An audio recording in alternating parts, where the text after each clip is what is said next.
All right, it's Tuesday. Every Tuesday and Thursday, my book club and I share something from the books we reading to gain insight and get more knowledge. I'm gonna share what I'm reading with y'all. Today, I'm reading Emotional Intelligence Habits, and the chapter I'm gonna go over is how to maintain a positive attitude. Let's jump right in. We've all received the well-meaning advice to stay positive. It's hard to find the motivation to focus on the positive when positivity seems like nothing more than wishful thinking. The real obstacle to positivity is that our brains are hardwired to look for and focus on threats. This survival mechanism served humankind well back when we were hunters and gatherers, living each day with the very real threat of being killed by someone or something in our immediate surroundings. Today, this mechanism breeds pessimism and negativity through your mind's tendency to wonder until it finds a threat. By the way, if you don't know what the word pessimism is, I got the definition wrote down. Pessimism is a tendency to see the worst aspect of things or believe that the worst will happen. Basically, opposite of optimistic. Let's get back into it. These threats magnify the perceived likelihood that things are going to go poorly. When a threat is real and lurks in the bushes down the path, this mechanism serves you well. When a threat is imagined and you spend 2 months convinced that the project you're working on is going to flop, this mechanism leaves you with a soured view of reality that wreaks havoc in your life. Pessimism is trouble because it's bad for your health. Numerous studies have shown that optimists are physically and psychologically healthier than pessimists. Okay, now let's review over what we just read. Basically, it's saying that the mind natural way of thinking is quote unquote negative. It's what we would label it negative nowadays, because it's going to constantly look for threats. That's what this body does. The flesh, it looks for threats, right? As a protective mechanism. It try to protect itself. The same way your spirit try to protect you, right? But your flesh got its own way of protection. When we used to live outside, it was good. Because if you buy a fucking Jaguar or something about to bite you in your motherfucking ass, you kind of want your mind to tell you, hey, nigga, we need to run, right? But nowadays, since we don't live in that time no more, and we in regular society, it kind of causes a lot of stress. It causes a lot of negative thinking patterns that can send you down into a loop. So you got to train your mind from going to a pessimist mind state, which is looking for the negative, to an optimistic mind state, which is looking for the positive. Now, back to the last sentence. Numerous studies have shown that optimists are physically and psychologically healthier than pessimists. Martin Seligman, I believe that's his name, Seligman, Seligman. We're going to say Seligman. At the University of Pennsylvania has conducted an extensive research on this topic. Martin also found much higher rates of depression in people who pessimistically attribute their failures to personal problems. Optimists, on the other hand, treat failure as a learning experience and believe that they can do better in the future. So if you got a pessimistic mindset, you probably, when you fail, you probably gonna beat yourself up. You know what I'm saying? Try not to beat yourself up so bad. You gotta have an optimistic mindset. Failure is actually success. Success and failure is sometimes one and the same. Because if you fail, you know the thing that you need to do or not to do to get to the more successful state. So instead of beating yourself up, we need to take it as a learning experience to move forward. Instead of just, oh, damn, I don't want to do this no more and do all of that bullshit. You know what I'm saying? We fall into that loop sometimes. The mind a tricky motherfucker. Don't let it trick you. Okay. Martin's findings are similar to research conducted by the Mayo Clinic that found optimists have lower levels of cardiovascular disease and longer lifespans. Researchers at Yale and the University of Colorado found that pessimism is associated with a weakened immune response to tumors and infection. The researchers found that optimists had a much stronger immune response than pessimists. So it get deep. Your mind is that powerful. If you think more optimistically, your physical body will be healthier. If you think more pessimistically, which is in a negative mindset, which is looking at the worst of things, which is looking toward the threats, you're more liable to have health problems physically. Okay, let's keep going.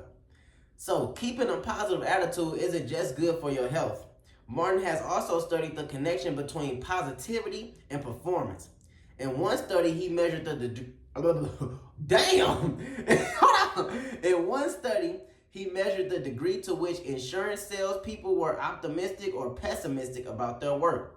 Optimistic salespeople sold 37% more than pessimists, who were twice as likely to leave the company during their first year of employment. That's deep. You got that pessimistic mindset, you're more likely to quit. You got an optimistic mindset, you're more likely to succeed and have your positive imagination come to reality. That's what I took from it. His research has shown that people can transform their tendency toward pessimistic thinking into positive thinking through simple techniques that create lasting changes in behavior. Maintaining positivity is a daily challenge that requires focus, attention, and most of all, emotional intelligence. You must be intentional about staying positive if you're going to overcome your brain's tendency to focus on threats.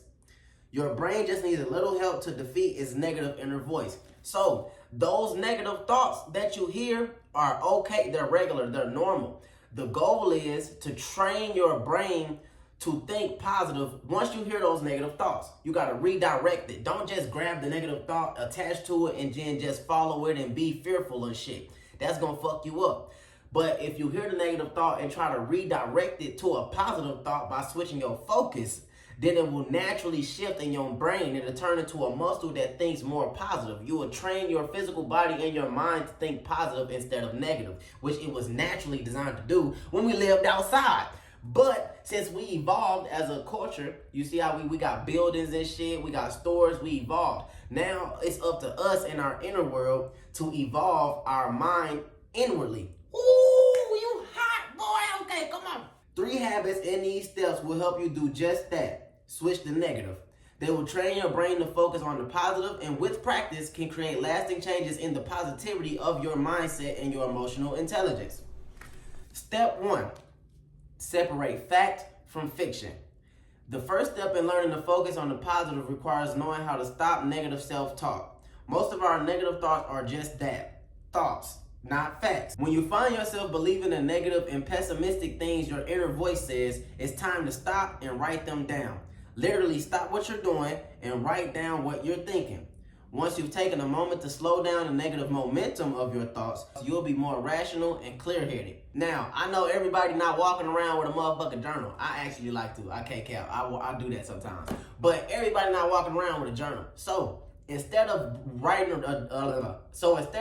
around with a journal all day, use your motherfucking notepad in your phone. You be on your phone any other time. Once you catch yourself having a negative thinking pattern, put it in your phone, in your notepad. Write it down. See if it's true. See if it's a fact or if it's fiction. Because sometimes the mind will trick your ass. And later on that day, you can write it in a journal. Because writing it in a journal is actually way better. I ain't gonna lie to you. It's 10 times better when you write it in a journal. Because it lock in your brain different. You know what I'm saying? It's real life. It's real dopamine. It's not AI. Evaluate these statements that you wrote down and see if they are factual. You can bet the statements aren't true. Anytime you see the words like never, always, worst, ever, etc. Do you really always lose your keys?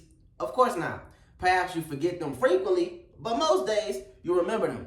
So watch them words, because sometimes the mind will trick you. It's really that powerful in what we're saying. Are you never going to find a solution to your problem?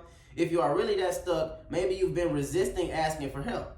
Or if it is really an intractable problem, then why are you wasting your time beating your head against the wall? If your statements still look like facts once they're on paper, take them to a friend you can trust and see if they agree with you. Then the truth will surely come out. When it feels like something always or never happens, this is just the brain's natural threat tendency inflating the perceived frequency or severity of an event. Oh, that was a mouthful, bitch. What the fuck? Okay. Identifying and labeling your thoughts as thoughts by separating them from facts will help you escape the cycle of negativity and move forward and toward a positive new outlook. So we need to learn how to separate our thoughts from facts. Sometimes your thoughts just gonna say a bunch of shit, and if you just agree and believe with them, then so it is. It will be true because you just said it. But if you write them down and say, okay, this is not an actual fact. This does not always happen. Or this does not never happen. You know, you can start to retrain your mind. Okay, this is a good ass book. Anywho, step 2, identify a positive. Once you snap yourself out of a self-deflating negative thoughts, it's time to help your brain learn what you want it to focus on, the positive. This will come naturally after some practice, but first you have to consciously select something positive to think about. If you search hard enough, you can always find something positive to focus on. Step 1, strip the power from negative thoughts by separating fact from fiction, which we just spoke about, how to write it down. Step 2, replaces the negative with a positive. Once you've identified a positive thought, draw your attention to that thought each time you find yourself dwelling on the negative. Okay? Now, it's not going to be the easiest thing when you first start, but as you do it more, it'll get easier because you will make your mind a habit of looking for the positive thing. It's always a positive in everything you do, even when it feels like such a negative situation. It's always something positive in the negative situation. You got to train your mind to find the positive thing. You got to train your mind to be more optimistic and not pessimistic. We learned that word earlier. And I want to say this too.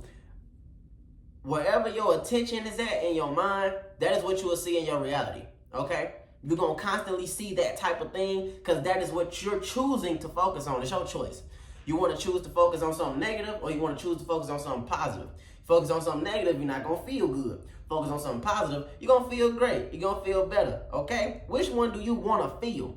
I don't know about you, but I like feeling good. So I used to have that negative ass mindset. I can't say negative thoughts don't come up no more, but I can say my mind is getting very well trained on being more positive. Now, step 3. As we learned in the chapter on stress, taking time to contemplate what you are grateful for reduces the stress hormone cortisol by 23%. Pausing to appreciate what you are grateful for improves your mood, improves your energy levels, and results in less anxiety due to lower cortisol levels. You just need to take time every day to focus on gratitude. If you don't do this naturally, put an alert on your phone's calendar. When it goes off, pause briefly to think of something you are grateful for or feel good about. Now, I don't think we do this enough. If you want the honest truth, I don't think we take the time out of our day enough to be grateful over the little things because we so stimulated. We always going to work or all these other things, bro. We too stimulated. We chasing money and all this other shit. If you take the time to just be like, you know what, bro, I'm thankful I got some hot water. You ever had some cold water? Once that hot water come back on, you know how grateful you be? Yeah, we should be grateful all the time, okay? Sometimes that should just be a reminder. You ever not be able to have the money for some food, then you end up with the money for the food, and you get the food, you know how grateful you be of the food? We need to just be grateful of these basic necessities naturally, bro. It'll improve our positivity. It'll improve our mood. We'll be happier people just by being happy off natural shit, like family time, hot showers, a nice meal, knowing somebody to say I love you. Okay, anytime you experience negative or pessimistic thoughts, use this as a cue to shift gears and think about something positive. You cultivate an attitude of gratitude by taking time out of every day to focus on the positive. You need to simply ensure that your day is full with positive thoughts. In time, a positive attitude will become a way of life because you made it a habit in your mind. You know what I'm saying? It's a habit. Same way we got habits in our physical body, we have habits in our mind too. And we switch the habits in our mind, it may switch the habits in your physical body. All right, now, the main thing, stop complaining. Complaining is most people's biggest obstacle to maintaining a positive attitude. Researchers have shown that people average a complaint a minute during a typical conversation. Damn, one complaint a minute in a regular conversation is crazy. Complaining is tempting because it feels good. But like many other things that are enjoyable, such as drinking too much alcohol or eating bacon every day for breakfast, complaining isn't good for you. Complaining becomes habitual because your brain loves efficiency and doesn't like to work any harder than it has to. When you repeat a behavior such as complaining, your neurons branch out to each other to ease the flow of information. This makes it much easier to repeat that behavior in the future. So easy, in fact, that you might not even realize that you're complaining. Repeated complaining rewires your brain to make future complaining more likely. Over time, you find it's easier to be negative than to be positive, regardless of what's happening around you. Complaining becomes your default behavior, which changes how people perceive you. Here's the kicker. Complaining damages parts of your brain. Researchers at Stanford University have shown that complaining shrinks the hippocampus. I didn't know what the fuck the hippocampus was. You probably don't either, but I'm about to tell you what the fuck it is. A hippocampus is an area of the brain that's critical to problem solving and intelligent thought. So, complaining fucks up our problem solving part of our brain, our intelligent thought of our brain. It's just gonna go into that bullshit ass complaint. constantly. Like your brain will not work the best. It'll keep us in a loop of bullshit and complaints. That's why we should not complain. If you complain less, you will find more solutions to your problems. Then it'll be less to complain about. You see how that works? If you complain more, you're going to attract more things to complain about because you literally just damaged that part of your brain that solves the problem. Ooh, okay, let's keep on going. This shit is hot. Okay. Although saying that complaining has links to brain damage isn't an exaggeration, it don't stop there. When you complain, your body releases the stress hormone cortisol. Cortisol shifts you into fight or flight mode, directing oxygen, blood, and energy away from everything but the systems that are essential for immediate survival. One effect of cortisol, for example, is to raise your blood pressure and your blood sugar so that you'll be prepared to escape or defend yourself in times you need to. All the extra cortisol released by frequent complaining impairs your immune system and makes you more susceptible to high cholesterol, diabetes, heart disease, and obesity. It even makes your brain more vulnerable to strokes. So complaining is not just some mental shit. Complaining can cause physical fucking problems for you. We need to shut the fuck up with that complaining shit, bro. Oh, this book good as fuck. Because we human beings are inherently social, our brains naturally and unconsciously mimic the moods of those around us, particularly the people we spend a great deal of time with. This process is called neuronal This process is called neuronal mirroring, and it's the basis for our ability to feel empathy. The flip side, however, is that it makes complaining transmissible. You don't have to do it yourself to suffer the ill effects of complaining. Oh my God. You should be cautious about spending time with people who complain about everything. They suck you in and make it hard to maintain a positive attitude. Woo! Nigga, you don't even gotta be complaining to catch the physical ill effects of complaints if you're surrounding yourself with complainers. Woo! Bitch! Watch who the fuck you around, nigga. Stop fucking playing. If you around a whole lot of motherfuckers who complaining, you better move the fuck around. Try to change their mindset or move the fuck around. Okay, let's go. The solution to complaining. When you feel the need to complain, you can do two things. One is to cultivate an attitude of gratitude, as discussed at the beginning of the chapter. Let the impulse to complain be your cue that it's time to shift your attention to something you are grateful for. The second thing you can do, and only when you have something that's truly worth complaining about, is to engage in solution-oriented complaining. Think of it as complaining with a purpose. Solution-oriented complaining should do the following. It should have a clear purpose. Before complaining, know what outcome you're looking for. If you can't identify a purpose, there's a good chance you just want to complain for its own sake. And that's the kind of complaining you should nip in the bud. Nip it in the ass. Alright? If you complaining for no reason, shut the fuck up. Simple. Don't make that shit hard. Just shut the fuck up if you're complaining for no reason. Start with something positive. It may seem counterintuitive to start a complaint with a compliment, but starting with a positive helps keep the other person from getting defensive. For example, before launching into a complaint about poor customer service, you could say something like, I've been a customer for a very long time and have always been thrilled with your service. If the complaint is about your own life or circumstances, it's even more critical that you identify something positive about the situation. So if you are going to complain, bro, say something positive first. It'll do some different shit for your mind. It'll do some different shit for the person you talking to where you bringing the complaint up at. All right? Be specific. When you are complaining, it's not a good time to dredge up every minor annoyance from the past 20 years or every little aspect of what you're disappointed in. Be concise and focus on the heart of the matter. This way, you don't expand your complaint unnecessarily. And end it on a positive.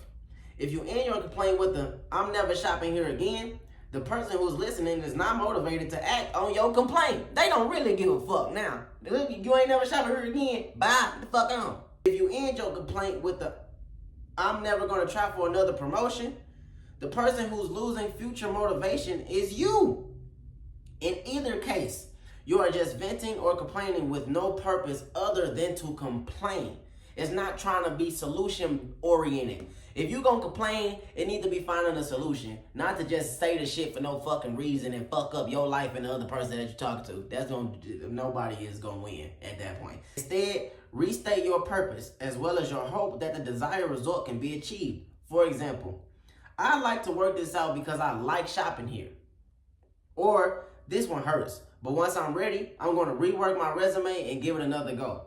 So those last two are complaints, but it's solution-oriented complaints with positivity. So it's like not that bad to your mind, because it's still going to make you want to do the right thing. It's still going to want to make you shift into a positive energy.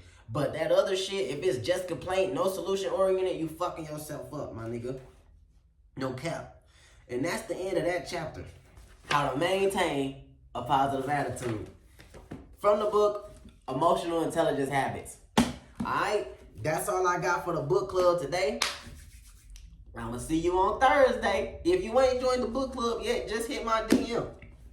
What you waiting on? We talking good shit in there. What the fuck is you doing?